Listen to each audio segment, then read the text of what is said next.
Get mantra tracks and healing MP3s at JasonGallant.ca.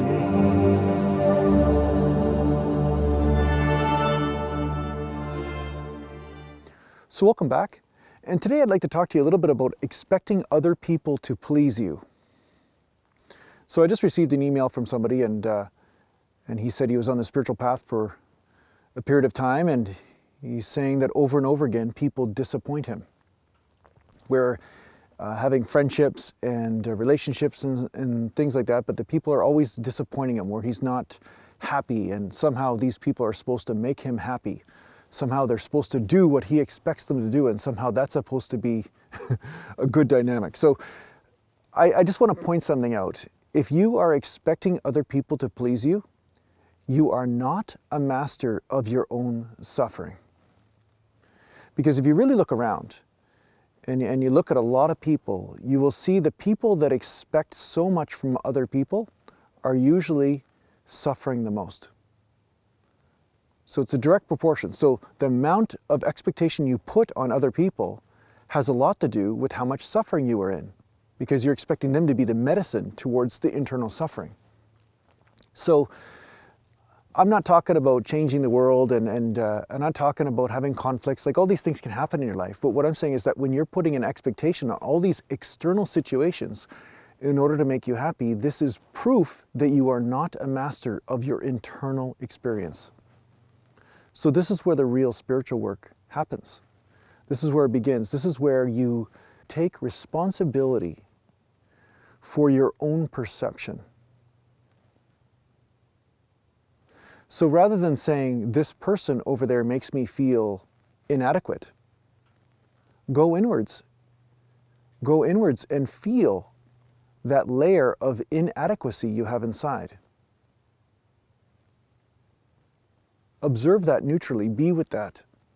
Allow it to flow through you back to source. This person on the outside of you isn't the reason why you are feeling inadequate. This inadequacy, this experience is already in you, and you are using that person as an excuse in order to find that inside you. So this person is really helping you. It's just like loneliness. People take that so seriously. They think loneliness really exists. If you are the entire universe, how can you be lonely?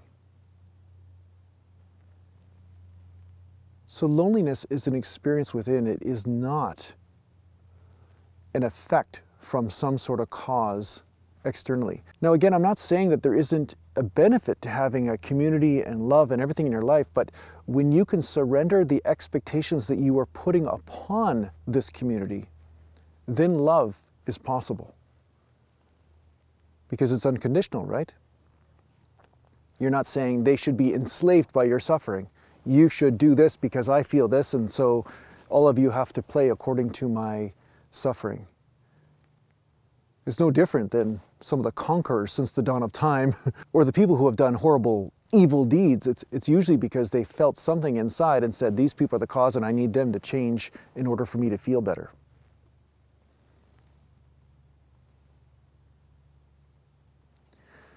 So what you do in these circumstances is that you take responsibility. You take responsibility for the overlay you are putting on the situations. And by taking responsibility, then you say, okay, this stuff is within. Perhaps I need to take my meditation practice deeper. Perhaps I need to take my mantra practice more seriously. Perhaps I need to incorporate some pranayama to blow these experiences through. You know, like fire breath and bellows breath. All of these pranayamas and exercises really help move that suffering through. But these are programs. It's like you have certain programs or computer viruses within that are causing you to experience the world without a certain way. It's like somebody that walks around with a dirty pair of glasses and they say the world is dirty, but it's because their glasses are dirty, but it's not because the world is dirty.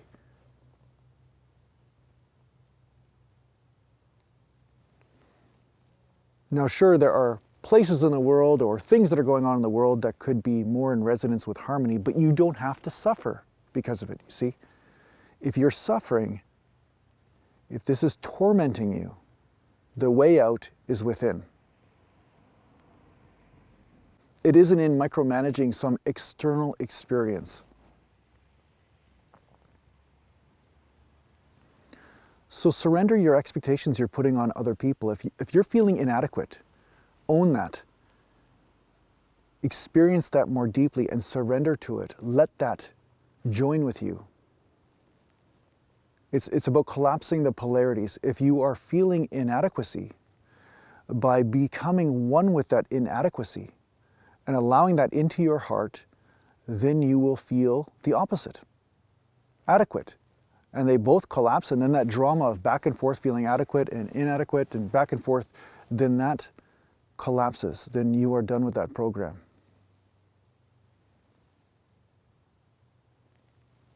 But don't impose your expectations upon other people, because these expectations are always coming from your own suffering that you have not collapsed yet, that you have not neutrally allowed to move through you.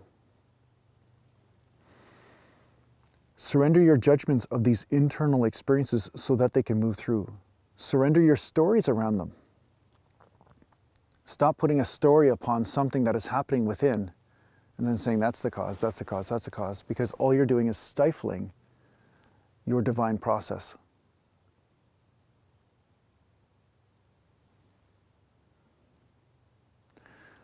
The spiritual path isn't the blame path. Enlightenment isn't about blaming, it's more about what works.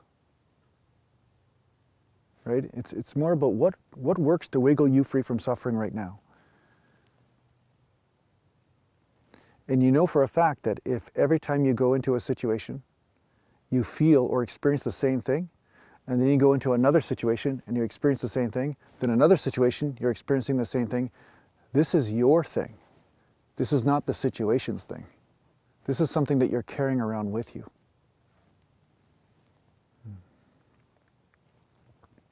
So meditate for longer. Surrender to these experiences within for longer periods of time. Let go of the blame game. Let go of the stories. Neutrally be one with. Open your heart to these experiences and see what happens. It will look very much like freedom.